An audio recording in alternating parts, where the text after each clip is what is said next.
Hi നമസ്കാരം. ഇന്നൊരു evening വ്ളോഗാണ്. ഞങ്ങളൊന്ന് വൈകുന്നേരം പുറത്തേക്ക് ഇറങ്ങിയതാ. വേറെ എവിടെയില്ല, ഗോകുലമാളൊന്ന് പോകാൻ വിചാരിച്ചു. അധിക വീക്കെൻഡ് ഞങ്ങൾ മിക്കവാറും പോകുന്നതാണ് ഗോകുലമാൾ. കുട്ടികൾക്ക് ഭയങ്കര ഇഷ്ടം അവിടെ പോയിട്ട് കളിക്കാൻ വേണ്ടിയിട്ട്. അങ്ങനെ ഞങ്ങൾ ഗോകുലമാളിലെത്തി. സാധാരണ ഞങ്ങൾ ഗോകുലമാളിന് പുറത്താണ് പാർക്ക് ചെയ്യാറ്. അവിടെ എപ്പോഴും ചെറിയൊരു പാർക്കിംഗ് കിട്ടാറുണ്ട്. പക്ഷെ ഇന്ന് പുറത്ത് പാർക്കിംഗ് കിട്ടിയില്ല. അപ്പോൾ പിന്നെ ഞങ്ങൾ ഗോകുലമാളിൻ്റെ ഉള്ളിൽ തന്നെ പാർക്ക് ചെയ്യാമെന്ന് കരുതി. അങ്ങനെ അതിൻ്റെ ഉള്ളിൽ കുറച്ച് നേരം കറങ്ങിത്തിരിഞ്ഞ് ഞങ്ങൾ കാറ് പാർക്ക് ചെയ്തു.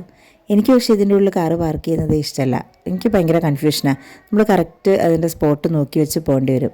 തിരിച്ചിറങ്ങിയിട്ട് എവിടെയാണ് കാറ് പാർക്ക് ചെയ്തതെന്നുള്ളത് എനിക്കെപ്പോഴും അത് കൺഫ്യൂഷൻ അടിച്ച് ഞങ്ങൾ നിൽക്കാറുണ്ട്. അങ്ങനെ ഞങ്ങൾ ഉള്ളിൽ കയറി കഴിഞ്ഞാൽ പിന്നെ ഞങ്ങൾ നേരെ പോവുക പ്ലേ ഏരിയയിലേക്കാണ്. കാരണം വേറെ എവിടെയും നിൽക്കാനോ എന്തെങ്കിലും ഒന്ന് ഷോപ്പ് ചെയ്യാനോ മക്കളെ സമ്മതിക്കില്ല. അവർക്ക് ആദ്യം അവർ വന്ന കാര്യം ആദ്യം നടക്കണം. ആദ്യം പ്ലേ ഏരിയയിൽ പോയിട്ട് പിന്നെ വേറെ എവിടെയും പോകാൻ പറ്റുള്ളൂ. പ്ലേ ഏരിയ പോവാതെ ഞങ്ങൾ വേറെ ഇതിലെങ്കിലും എന്തെങ്കിലും ഒന്ന് ഷോപ്പ് ചെയ്യാൻ വേണ്ടി കയറിയിട്ടുണ്ടെങ്കിൽ ഇങ്ങനെ പുറകെ നടന്ന് ഇങ്ങനെ വിളിച്ചുകൊണ്ടിരിക്കും, അവിടെ പോവാന്ന്. അങ്ങനെ സമാധാനത്തോടൊന്നും ഷോപ്പ് ചെയ്യാൻ പറ്റില്ല. ഇത്തവണ പക്ഷേ ഞങ്ങൾ ആദ്യം പോയത് ഷൂട്ടിംഗ് പോയിന്റിലേക്കാണ്. കാരണം എപ്പോൾ പ്ലേ ഏരിയ പോയി തിരിച്ചു വരുമ്പോഴത്തേക്കും അതവിടെ ക്ലോസ് ചെയ്തിട്ടുണ്ടാവും. അപ്പോൾ ആദ്യം ഇത്തവണ അവിടെ കയറിയിട്ട് പ്ലേ ഏരിയയിലേക്ക് പോകാൻ കരുതി. സുദീപേട്ടനാണ് ഷൂട്ട് ചെയ്യാൻ കയറിയത്. 7 ഷൂട്ട് ഉണ്ടാവും ഒരാൾക്ക്. 100 റുപ്പീസാണ് 7 ഷൂട്ടിൽ വരുന്നത്.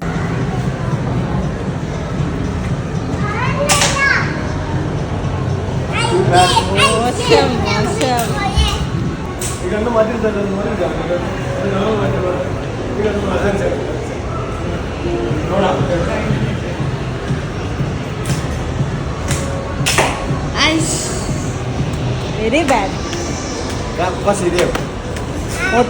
ഒന്നെങ്കിലും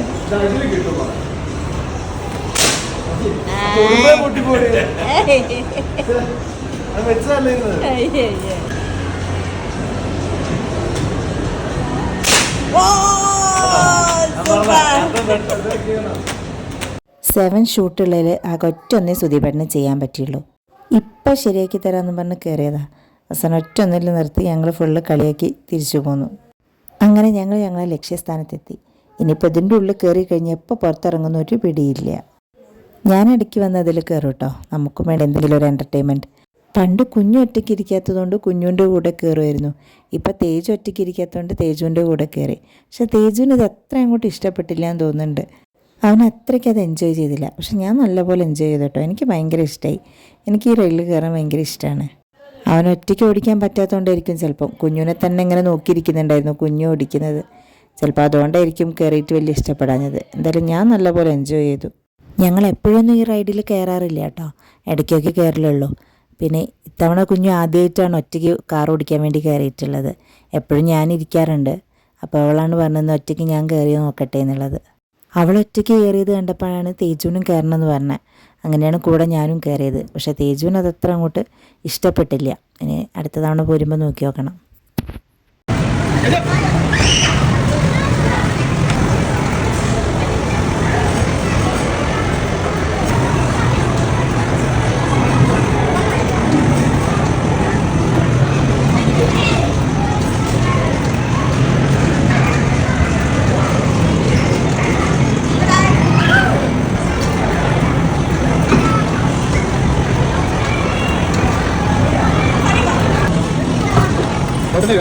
അത് കഴിഞ്ഞ് പിന്നെ ഓരോന്നിലും അവരിങ്ങനെ കയറാൻ തുടങ്ങി.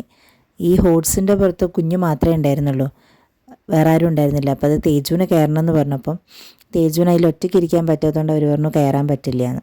അപ്പോൾ കുഞ്ഞുവിനെ മാത്രം കയറ്റി. തേജുവിന് പിന്നെ അവിടെ അങ്ങനെ ഓരോ വണ്ടിയൊക്കെ കാണും, അതിലൊക്കെ കയറിയിരുന്ന് കുറച്ചേരം ഓടിച്ചാൽ മതി. അതുകൊണ്ട് ഞങ്ങളതിൽ കാർഡൊന്നും വെറുതെ അപ്ലൈ ചെയ്യാറില്ല. അവന് വെറുതെ അതിൽ കുറച്ചേരം ഇരുന്ന് ഓടിക്കും. അങ്ങനെ അതും കുറേ സമയം ഇരിക്കില്ല കേട്ടോ. ഒന്നിൽ കുറച്ചേരം ഇരിക്കും, അത് കഴിഞ്ഞ് അപ്പുറത്തേക്ക് പിന്നെ പോവും, അതിൽ കുറച്ച് നേരം ഇരിക്കും. അങ്ങനെ എല്ലാത്തിലും ഇങ്ങനെ ഓടിക്കളിച്ചുകൊണ്ടിരിക്കും. അതുകൊണ്ടാണ് കാർഡൊന്നും ഒന്നിൽ തന്നെ അപ്ലൈ ചെയ്യാത്തത്. കാർഡ് അപ്ലൈ ചെയ്തിട്ടുണ്ടെങ്കിൽ അതൊരു ടൈം ഉണ്ടാവുമല്ലോ, ആ ടൈം വരെ അതിലിരിക്കണം. തേജുവിന് അതിനുള്ള ക്ഷമയൊന്നും ഉണ്ടാവില്ല. അതുകൊണ്ട് അതിന് നിൽക്കാറുമില്ല. അത് കഴിഞ്ഞ് കുഞ്ഞ് നേരെ പ്ലേ ഏരിയയിൽ കയറി അതിൻ്റെ ഉള്ളിൽ കുറേ നേരം തുള്ളിക്കളിച്ചു. ഏജ് ലിമിറ്റ് ഉള്ളതുകൊണ്ട് തേജുവിന് അതിൽ കയറാൻ പറ്റിയില്ല. പിന്നെ കുഞ്ഞു അവിടെ കളിക്കുന്ന സമയം കൊണ്ട് ഞങ്ങൾ തേജുവിനെയും കൊണ്ട് വെറുതെ അതിൻ്റെ ഉള്ളിലൊക്കെ ഒന്ന് കറങ്ങി. അവിടെ ഒരു മണിക്കൂർ 1.5 മണിക്കൂർ സമയമുണ്ട് കളിക്കാൻ വേണ്ടിയിട്ട്. കുഞ്ഞൊന്നും അധിക സമയം നിൽക്കുകയില്ല. അവളൊരു 10-15 മിനിറ്റ് അതിൻ്റെ ഉള്ളിൽ കളിച്ചാലായി. ഇന്നും അതുപോലെ തന്നെ വേഗം അതിൽ നിന്ന് ചാടി ഇറങ്ങിയിട്ടുണ്ട്, മതി കളിച്ചതെന്ന് പറഞ്ഞിട്ട്. അങ്ങനെ അവിടുത്തെ കളിയും കാര്യങ്ങളെല്ലാം കഴിഞ്ഞ് ഞങ്ങൾ ഇറങ്ങി. പിന്നെ അടുത്തത് ഫുഡ് കഴിക്കാൻ നോക്കുകയായി. എന്ത് കഴിക്കണം എന്നുള്ളത് ആലോചിച്ചിട്ടാണ് ഇങ്ങനെ നടക്കുന്നത്. അവസാനം എല്ലാവരും കൂടെ ഒറ്റൊരു തീരുമാനത്തിലെത്തി ചിക്കിങ്ങിന് ഓർഡറും കൊടുത്ത് ഞങ്ങൾ അതിലൂടെ ഒന്ന് നടന്നു. കാരണം എന്താ വെച്ചാൽ ചിക്കിങ് ഓർഡർ എടുത്തു കഴിഞ്ഞാൽ പിന്നെ കിട്ടാൻ എന്തായാലും 15-20 മിനിറ്റ് പിടിക്കും. അപ്പോൾ ചുമ്മാ അതിൻ്റെ ഉള്ളിൽ കൂടെ വെറുതെ ഒന്ന് നടന്നു. ഞങ്ങളിപ്പോൾ ഗോകുലമാളിൻ്റെ ടോപ്പ് ഫ്ലോറിലാണുള്ളത്. ഇവിടുന്ന് താഴത്തേക്കുള്ള വ്യൂ നോക്കാൻ വേണ്ടി പോവാണ്. പിന്നെ രാത്രിയും കൂടി ആയതുകൊണ്ട് സൂപ്പറാണ് ഇവിടുന്ന് വ്യൂ താഴത്തേക്ക് ഇങ്ങനെ നോക്കാൻ. രാത്രി ആയതുകൊണ്ടും ലൈറ്റ്സൊക്കെ ഉള്ളതുകൊണ്ടൊക്കെ കാണാൻ ഒരു പ്രത്യേക ഭംഗിയാണ്. എനിക്ക് പിന്നെ ഹൈറ്റ് കുറച്ച് പേടിയാണ്. ഇവിടുന്ന് ഇങ്ങനെ താഴത്തേക്ക് നോക്കി നിൽക്കുമ്പോൾ എനിക്ക് കയ്യും കാലും വിറയ്ക്കും. താഴത്തേക്ക് വീഴാൻ പോകുന്ന പോലെയൊക്കെ തോന്നും. ഭയങ്കര പേടിയാണ് ഹൈറ്റ്. ഈ ഹൈറ്റ് എന്നല്ല, ചെറിയൊരു ഹൈറ്റ് പോലും എനിക്ക് പേടിയാണ്. വീട്ടിൽ നിന്ന് തുണിയൊക്കെ ടെറസിൻ്റെ മുകളിൽ തോരയിടാൻ പോകുമ്പോൾ പെട്ടെന്ന് ഇങ്ങനെ കാല് സ്ലിപ്പാവുന്ന പോലെ തോന്നും. ഈ പേടിയുള്ളതുകൊണ്ട് വീഡിയോ എടുക്കുമ്പോൾ ഫോണ് കയ്യിൽ നിന്ന് വീണു പോകുന്നായിരുന്നു പേടി.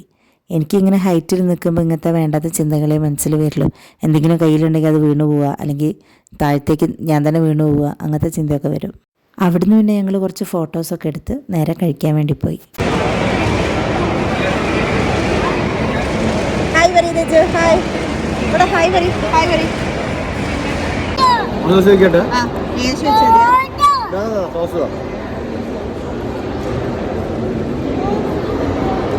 അങ്ങനെ ചിക്കിങ് എത്തി. ഇവിടെ സോസിനാണ് ഏറ്റവും കൂടുതൽ അടി. ചിക്കനേക്കാൾ കൂടുതൽ വേണ്ടത് സോസാണ്. ഒരു ചെറിയ പീസ് ചിക്കൻ കഴിക്കണമെങ്കിലും സോസ് നല്ലപോലെ വേണം. ചിക്കനേക്കാൾ കൂടുതൽ സോസാണ് കഴിക്കുക. അങ്ങനെ ഫുഡും കഴിച്ച് ഞങ്ങൾ അവിടെ നിന്ന് ഇറങ്ങി.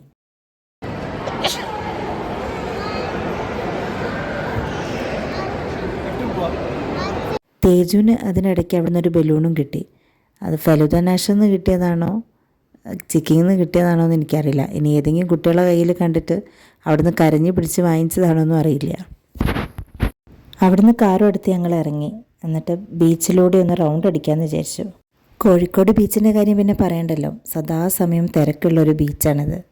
രാവിലെ ആണെങ്കിലും അതെ, രാത്രി ആണെങ്കിലും അതെ, എപ്പോഴും തിരക്ക് തന്നെ. ഞങ്ങൾക്ക് പാർക്കിംഗ് പോലും കിട്ടിയില്ല. പിന്നെ ഞങ്ങൾ ഇറങ്ങണമെന്നൊന്നും വിചാരിച്ചിട്ടില്ല, വെറുതെ ഒന്ന് അതുവഴി റൗണ്ട് അടിക്കാമെന്നേ വിചാരിച്ചിട്ടുള്ളൂ. ഇപ്പോൾ ഏകദേശം ഒരു 9:10 മണി ആയിട്ടുണ്ട്. അപ്പോഴാണ് ഈ തിരക്ക്. ഇതിനിപ്പോൾ രാത്രി 12 മണി 1 മണി ആയാലും ഈ തിരക്ക് ഇങ്ങനെ തന്നെ ഉണ്ടാവും. ഇത് കൂടാനേ സാധ്യതയുള്ളൂ, കുറയാൻ എന്തായാലും വഴിയില്ല. ഞങ്ങൾ എന്തായാലും ഇറങ്ങാൻ നിന്നില്ല. പിന്നെ ഞങ്ങൾ അവിടുന്ന് സ്വീറ്റ് കോണും വാങ്ങിച്ച് അതും കഴിച്ചിട്ട് പോകാമെന്ന് കരുതി. തേജുവിനും കുഞ്ഞിനും ഭയങ്കര ഇഷ്ടമാണ് സ്വീറ്റ് കോൺ. പിന്നെ അത് അവിടുന്ന് വാങ്ങിച്ച് കാറിൽ നിന്ന് തന്നെ കഴിച്ചു ഞങ്ങൾ. അങ്ങനെ ബീച്ചിലെ തിക്കും തിരക്കൊക്കെ കണ്ട് ബീച്ചിലൂടെ ഒന്ന് റൗണ്ട് അടിച്ചിട്ട് ഞങ്ങൾ നേരെ വീട്ടിലേക്ക് പോയി. അങ്ങനെ ഇന്നത്തെ വീഡിയോ ഇവിടെ കഴിഞ്ഞു. വീഡിയോ ആർക്കെങ്കിലും ഇഷ്ടപ്പെട്ടിട്ടുണ്ടെങ്കിൽ ചാനലൊന്ന് സബ്സ്ക്രൈബ് ചെയ്യണേ. അപ്പോൾ ഇനി പുതിയൊരു വീഡിയോ ആയിട്ട് കാണാം. ബൈ. Thank you.